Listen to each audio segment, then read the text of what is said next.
कनकपुर नाम का एक छोटा सा गांव होता है जहां सुबह उतनी ही आलसी होती है जितना मुन्ना का दिमाग लगता है मैथ्स में। उसी गांव में राजू नाम का एक व्यक्ति थोड़ा घबराया हुआ एक क्लिनिक जाता है जहां बैठते हैं डॉक्टर चोपड़ा। डॉक्टर चोपड़ा होते हैं दिमाग के डॉक्टर और वैसे है तो वो दिमाग के डॉक्टर, पर डॉक्टर चोपड़ा प्रॉब्लम सही करने के बजाय बात का बतंगड़ बना देते हैं और प्रॉब्लम के राई का पहाड़ बना देते हैं। अब क्या ऐसे डॉक्टर राजू की परेशानी दूर कर पाएंगे? राजू, आप फिर से टेंशन में लग रहे हो, बताइए क्या चल रहा है दिमाग में? डॉक्टर साहब, मुझे लगता है मैं इस घबराहट से निकल नहीं पाऊंगा। हर वक्त मुझे स्ट्रेस रहता है, एंजाइटी होती है और अजीब अजीब ख्याल आते हैं। रात भर मैं बेड पे उलट पुलट करता रहता हूँ और सपने देखता हूँ तो सो नहीं पाता हूँ। मेरे तो सपने भी उठ पटांग आते हैं। ऊट पटांग सपने? मैंने हर तरह के सपने को डिकोड किया है, जरा आप मुझे अपने मशवरे पेश करें। एक एक करके अपने सपनों के बारे में बताएं, मैं उन्हें झट से ठीक कर दूंगा। अच्छा डॉक्टर, मैं बताता हूँ। कल ना मैंने एक सपना देखा जिसमें एक सर्कस का जिराफ होता है, उसे मैं साइकिल चलाना सिखा रहा हूँ। एकदम वियर्डो वाली फीलिंग आ गई मुझे। जिराफ और साइकिल काफी इंटरेस्टिंग लगता है। देखिए, कहीं ना कहीं हमारे दिमाग में ये जो ख्याल आते हैं वो असली जिंदगी से इन्फ्लुएंस होके आते हैं। कहीं ऐसा तो नहीं कि आप किसी जू में रहते हो और एक सिक्योरिटी गार्ड वाली नौकरी करते हो? अरे नहीं नहीं डॉक्टर, कैसी बातें कर रहे हो आप? मैं तो साधारण सा ऑफिस जाने वाला आदमी हूँ, क्यों मेरे पीछे पड़े हो? मैं सब ट्राई कर चुका हूँ। मैंने योगा करके देख लिया, ऑनलाइन डांस क्लास में भी अपने पैसे वेस्ट कर लिया, पेंटिंग का कोर्स भी ज्वाइन किया था मैंने, पर पेंट तो मेरे पूरे मुंह पे लग गया था। कुछ समझ नहीं आ रहा डॉक्टर, लगता है मेरे दिमाग की हालत खराब ही होने वाली है। देखिए, ये पेंटिंग या योगा या डांस करने से आपके बस पैसे बर्बाद होंगे। आप एकदम सही डॉक्टर के पास आए हैं, डॉक्टर चोपड़ा के पास। अरे डॉक्टर साहब, इतना ही आप फेमस हो तो कोई सोल्यूशन भी बता दो मेरी प्रॉब्लम का। सोल्यूशन है मेरे पास। क्या है ना कि आपको एक आउट ऑफ द बॉक्स चीज की जरूरत है। आपके दिमाग एक पिंजरे में बंद है, मानो कोई कबूतर जो पिंजरे में बंद हो। हाँ, तो मुझे भी ऐसा ही लग रहा है कुछ। तो आप बताओ डॉक्टर साहब, मैं क्या करूं जिससे मेरी जिंदगी एकदम ठीक हो जाए? देखो, अपने मन को खोलो, मन के बाद अपने ख्यालों को खोलो और ख्यालों के बाद आप कबूतर उड़ाना सीखो। आपने उड़न कबूतर कंपटीशन के बारे में तो सुना ही होगा। उड़न कबूतर? अरे ये क्या होता है डॉक्टर साहब? उड़न कबूतर ये एक हॉबी नहीं, ये एक out of the box idea है। कनकपुर में एक बहुत फेमस फार्म है जहाँ सब लोग कबूतर उड़ाने के लिए जाते हैं। जिसका कबूतर सबसे तेज वो जीतता है 7 करोड़ रुपए, सारी कीमत उसी के नाम। और जो हारता है उनके सर काट दिए जाते हैं। अरे डॉक्टर, कैसी बातें कर रहे हो? मेरा यहाँ थोड़ा दिमाग खराब हो रहा है और आप मेरे सर कटवाने की बात कर रहे हो। अरे तो ट्रेन करो अपने कबूतर को, जीतने के लिए तैयारी जीत की करते हैं, हार की भला थोड़ी करते हैं। यार डॉक्टर, आप मेरी जान लेने पे तुले हो या फिर मुझे ठीक करने में? चलो, आपके बोलने पे चला जाता हूँ, पर अगर मुझे कुछ हुआ तो मैं आपके पास ही आऊंगा। एक्सीलेंट एक्सीलेंट राजू, ये लो कबूतर, उड़न कबूतर वाले का एड्रेस। यहाँ जाके उससे बात करके आओ और पूछो कैसे उड़ाऊं मैं अपने तोते। तोते या कबूतर? डॉक्टर यार, आप मुझे कंफ्यूज ज्यादा कर रहे हो, काम की बात कम बता रहे हो। अरे तोते कबूतर, जो भी तेज उड़ जाए वही लेना, वरना तुम्हारी गर्दन तो जमीन पे मिलेगी, जमीन पे। अच्छा चलो ठीक है डॉक्टर, आप जैसा बोलते हो वही करता हूँ मैं। एक्सीलेंट एक्सीलेंट, अब उड़ेंगे तुम्हारे तोते, तब देखते हैं दिमाग सही रहेगा या नहीं। ये बोल के डॉक्टर चोपड़ा राजू को वापस घर भेज देते हैं जहां उसकी बीवी उसका इंतजार कर रही होती है, ये सोच के कि राजू अब कम से कम चैन की नींद सो पाएगा डॉक्टर से बात करने के बाद। पर उसे क्या पता, उसे जिंदगी का सबसे बड़ा शौक लगने वाला है। अरे राजू, तुम इतने एक्साइटेड लग रहे हो, क्या हुआ? कोई खजाना मिल गया क्या? अरे पिया, तुम मानोगे नहीं यार, डॉक्टर चोपड़ा ने मुझे एक नई हॉबी सजेस्ट की है। बोला है उड़न कबूतर कंपटीशन, जिसमें कबूतर उड़ाने वाले को 10 करोड़ रुपए मिलते हैं। उड़न कबूतर? तुम पागल पागल हो गए हो क्या?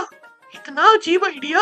तुम्हारे थेरेपी, तुम्हारे डॉक्टर के पास जाने के पैसे वेस्ट हो गए। इससे अच्छा तो डांस क्लास में लगा लेते, एटलीस्ट डांस के नाम पे घर की सफाई तो हो जाती थी। अरे चुप कर यार पिया, तू ना दिमाग खराब करती रहती है मेरा। डॉक्टर ने बोला बहुत सारे पैसे हैं उसमें, और अगर मैं जीत गया तो मैं तो पक्का तेरे को डिवोर्स देके भाग जाऊंगा फिर यहाँ से।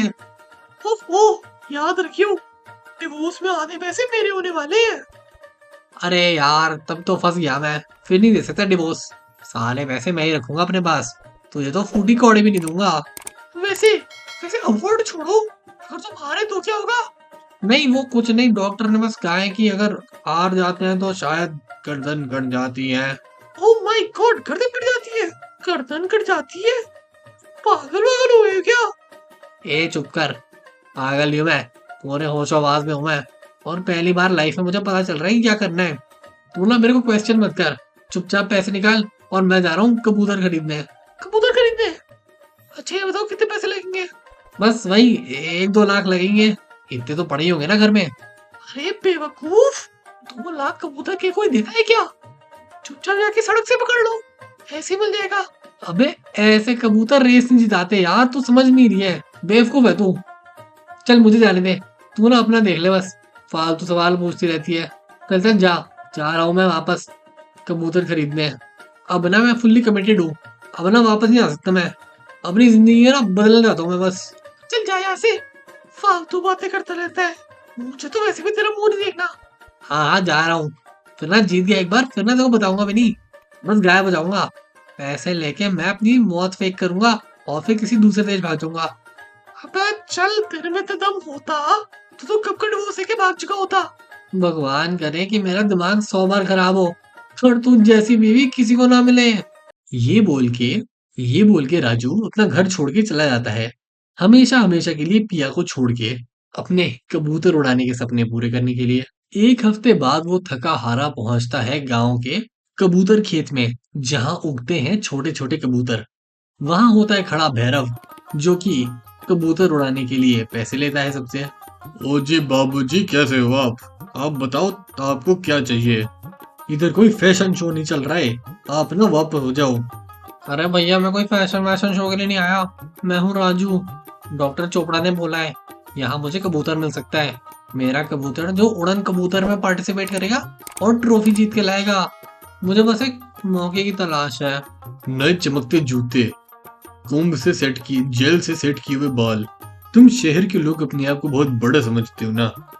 ये मिट्टी, इस मिट्टी पे है कबूतर की टट्टी, और उसी कबूतर की टट्टी में उगते हैं कबूतर हमारे, जो हर साल जीतते हैं उड़न कबूतर।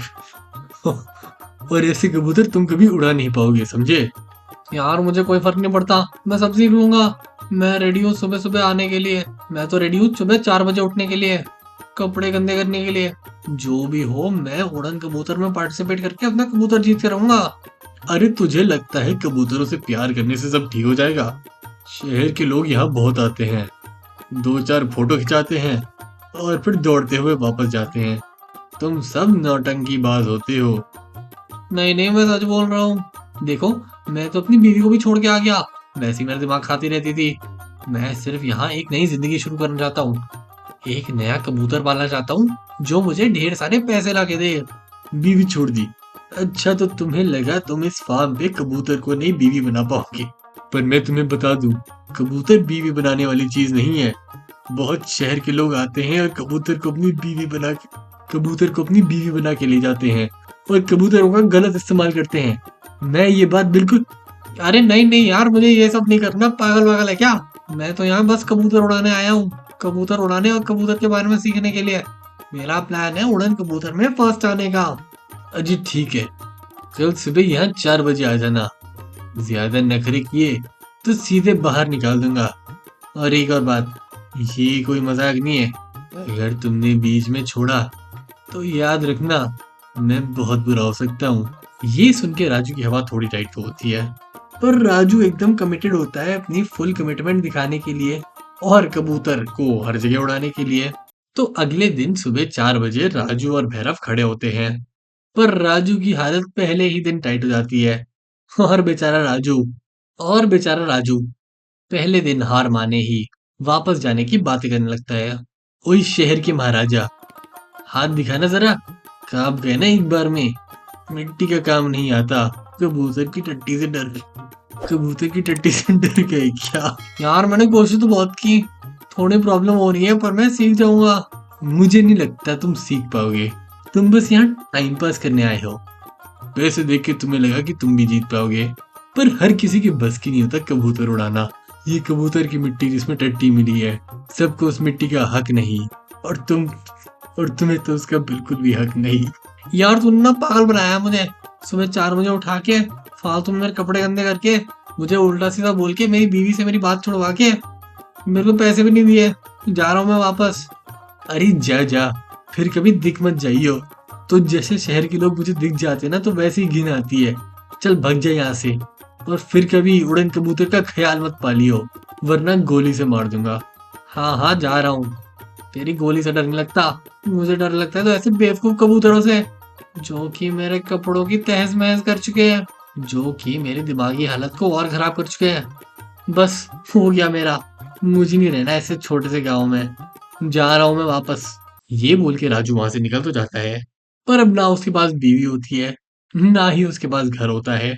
बेचारा राजू तो एकदम हार गया होता है।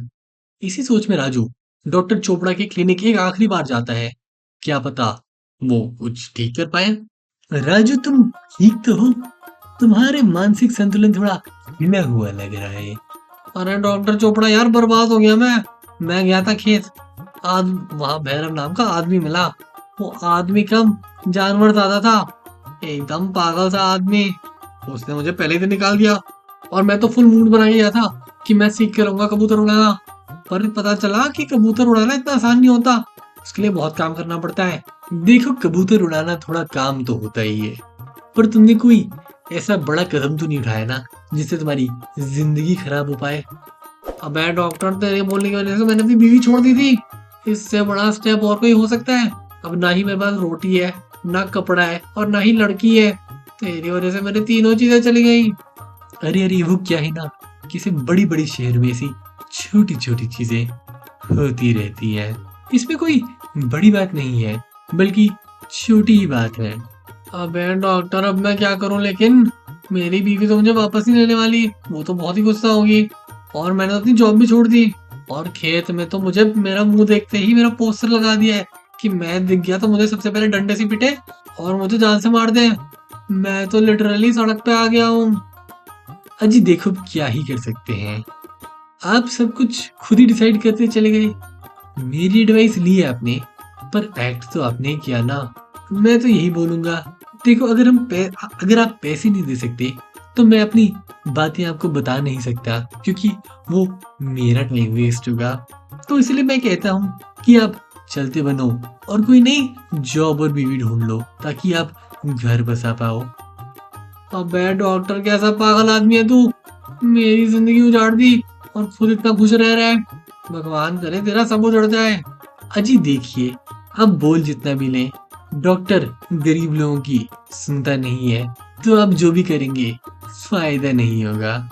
नूडल्स, आप अब जा सकते हैं, मेरा अगला क्लाइंट वेट कर रहा है। ये बोल के डॉक्टर चोपड़ा राजू को क्लिनिक के बाहर निकाल देते हैं। राजू बेचारा अपनी नौकरी छोड़ के, बीवी छोड़ के, और अब खेत से भी निकल के एकदम बेरोजगार और निहत्था बैठा होता है।